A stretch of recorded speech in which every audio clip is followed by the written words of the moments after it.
Hi, I'm Jessica. I work in an office and I'm 35 years old. Right now, my husband Bob and I are staying with his parents because he got transferred. But don't worry, it's just temporary. Bob seems happy to be back in his old home, but I'm really eager to find our own place and move out soon. The thing is, I don't get along with my in-laws very well, especially my mother-in-law. She's always been a bit mean, but now that we're living together, she's even tougher to deal with. Jessica, why haven't you gone shopping yet? You missed the early sale at the supermarket. You're not very good at shopping efficiently, are you? I forgot to mention, I work from home with permission from my company, but I still have to work during the weekdays. So I don't have the chance to go shopping during the supermarket's early bird sale time. Mom, I've told you many times I work during the day, so I can only go shopping after 5 p.m. But every time I say this, my mother-in-law starts criticizing me. Look at her, so full of herself, can't even have a child. Bob and I don't have kids. We haven't gone to the hospital to see if there's a reason why. I really wanted a child, but with Bob's salary, we couldn't afford the expensive treatments to help us have one. Even before we moved in with Bob's parents, my mother-in-law's mean comments bothered me, but it was easier to handle when we lived apart. Now that we're together all the time, I hear her rude remarks nonstop. My father-in-law doesn't say mean things directly, but he bothers me in his own way. He thinks women over 30 are old, and since I'm 35, he treats me like I'm ancient. Hey, old lady, pass me the ashtray. And why are you wearing a skirt? Nobody wants to see your legs. I want to say, if I'm old, what does that make you, about to turn 60? I'm not a pushover, so I always talk back when they say something rude about me, but that just makes our relationship worse, because they think I'm being bossy. The atmosphere in the house is always tense, and I'm starting to feel the strain of living here. But after Bob's transfer, he started working more on weekends and going on more business trips, so we haven't had a chance to talk about moving out. Jessica, I have another business trip this weekend. You just got back from one yourself. Seems like this new branch requires a lot of travel. Before his transfer, Bob had to work late sometimes, but he hardly ever worked on weekends or went on business trips. I get that work changes when you change jobs, but isn't this a bit too much? Because of all this, we haven't been able to find a new place to live, even though we were only supposed to stay with my in-laws temporarily. What if we end up having to stay with them for a long time? That thought really scares me. Then, one day, something unexpected happened. While unpacking Bob's bag after his business trip, I found a piece of paper in his pocket. It turned out to be a printout from a travel website. At first, I thought it was just his flight and hotel details for his trip. But as I looked closer, I couldn't believe what I saw. There was a hotel reservation that included tickets to Disneyland for 2 people, and the date was for the same day Bob said he was on his business trip. Obviously, Bob's work has nothing to do with Disneyland. They deal with seafood, not theme parks. But that's not the point. This meant that Bob wasn't really on a business trip. He was actually spending 2 days at Disneyland. And since the hotel reservation was for 2 people, it was pretty clear he was there with someone else. While I was still processing this shock, I heard Bob humming "It's a Small World After All" in the shower, the famous song from Disneyland. He must have been reminiscing about his trip and humming without realizing. But it seems like fun attractions aren't the only things on his mind during these business trips. I was so furious that I was ready to storm into the bathroom and confront Bob. But just as I was about to, his phone rang. I was too angry to think straight, so I picked up the call without hesitation. Hello. For a brief moment, I heard a woman's voice, and then the call ended abruptly. Could it be? I was convinced that the call was from the woman Bob went to Disneyland with, his mistress. When she heard my voice on Bob's phone, she must have panicked and hung up. I decided to check the call history on his phone. Bob isn't really careful about security, so I guessed his passcode might be his birthday. And just like that, the phone unlocked. But what I found on his phone left me reeling. There was undeniable evidence of his affair all over it. The photo gallery was full of selfies of him and another woman. The dates on the photos matched up with the times Bob said he was on business trips or working late. I couldn't believe how careless he was, leaving behind pictures of their intimate moments. I checked the call history again and saw the name Melissa Smith. So I looked for the same name in his WhatsApp contacts and opened their chat. Bob, I love you. I want to be your wife soon. It seemed like this Melissa was hoping to marry Bob. Maybe she's the one causing trouble in our relationship. While I was thinking about this, Bob came out of the bathroom. "Ah, that was refreshing," he said casually, drying his hair with a towel. Facing Bob, who was drying his hair with a towel as if nothing was wrong, I didn't waste any time. "Feeling refreshed, huh? Seems like you're refreshed in more ways than one, huh?" I confronted him. "Who is Melissa Smith?" I demanded. Bob flinched at the mention of her name.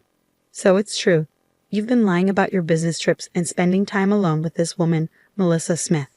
Were all those trips and extra work days just lies? It's unforgivable." "Why would you? How did you?" I pointed my smartphone at Bob, showing him the evidence. "All the proof is right here in this phone. And don't talk about privacy invasion when you're the one who's been cheating. It's ironic that a man who's cheating can complain about privacy. If you don't want people to see, set a better password." Before we got married, Bob and I promised each other he wouldn't cheat. I told him if he did, I'd leave him immediately. My feelings haven't changed. I can't stay married to someone who's with another woman. Let's get a divorce. When I mentioned divorce, Bob surprisingly agreed without arguing. "Yeah, I guess so." It caught me off guard. I expected more resistance. Was he already prepared for divorce once he got caught cheating? "I'll go get the divorce papers tomorrow. You can tell your parents," I told him. Bob's agreement was surprisingly casual, but once the decision was made, there was no turning back, and I had no intention of doing so. Was this the end of our marriage? I felt a pang of sadness. The next day, I left early to pick up the divorce papers from the city office and run some other errands. When I returned home late at night, I found my husband and his parents waiting for me. "So you finally decided to come back. We were wondering how long you were going to wander around," my mother-in-law remarked as soon as she saw me.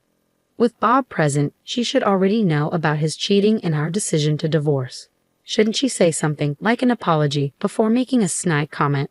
But instead of apologizing, my mother-in-law said something unbelievable. "Well, it doesn't matter. At least you're finally leaving. We don't want to see your face anymore, so it's just as well you've been gone all day." "What do you mean?" I asked, taken aback. With a smug smile, my mother-in-law replied to my question, exactly as I said. "I'm fed up with seeing your face. Now that Bob is back, you were just in the way. You're always talking back and you lack any charm. Even when I tried to make you uncomfortable enough to leave, it took you still long to catch on. I finally had to use my secret weapon." "Secret weapon?" I repeated, confused. My mother-in-law looked pleased. "You already know the name of Bob's girlfriend, right?" "Yes, something like Smith." Why was she checking if I knew the name of Bob's mistress? You see, I have a friend from my book club, Mrs. Smith. Her daughter is such a well-mannered, charming young lady. She's 10 years younger than you, only 25. At that age, she can have kids easily. Then my mother-in-law dropped a bombshell. So I introduced Mrs. Smith's daughter to Bob. Excuse me? I was shocked. I never expected my mother-in-law to say something like this to me. "Are you saying, mother-in-law, you arranged Bob's affair?" "Oh, arranged sounds so scandalous. I simply introduced them," she replied proudly. I couldn't believe that a mother would encourage her own son to cheat on his wife, and she was so proud to tell me about it. What a terrible mother. Well, I had no other choice. Bob is our only child. We need in here. I would have even accepted you as my daughter-in-law if you'd had children. But all you did was work, never giving us any grandchildren," she continued. Beside her, my father-in-law nodded in agreement, so he was aware of his wife's actions. Do you understand? A 35-year-old woman who can't even have kids is no longer necessary. If you get it, then hurry up and leave, my mother-in-law said triumphantly, pointing at me.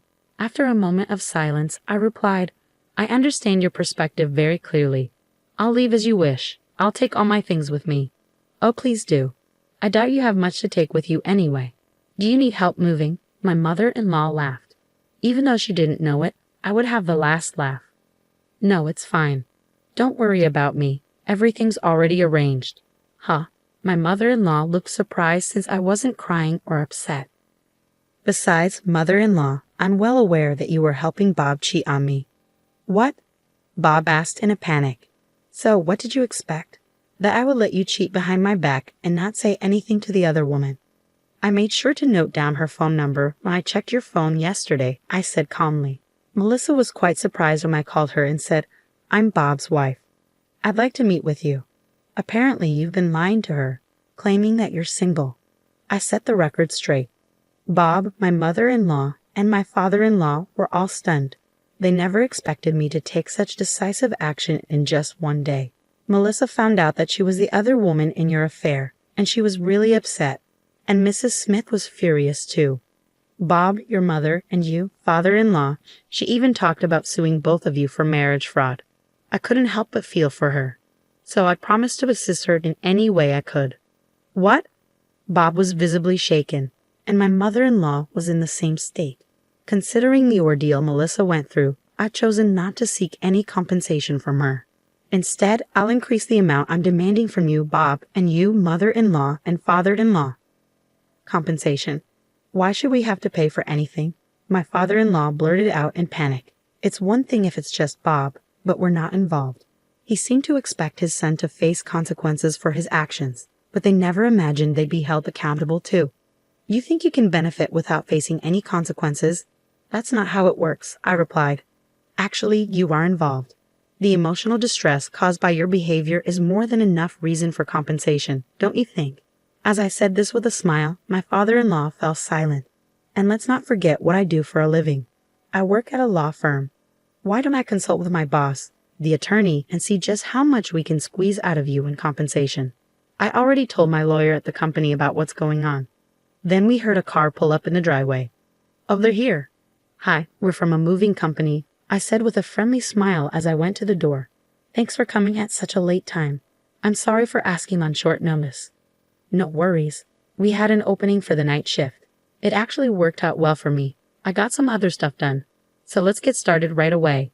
Oh, and be careful, there are some fragile things. As I welcomed them in, a bunch of movers came into the house and started collecting our stuff. Wait, hang on. My mother-in-law interrupted.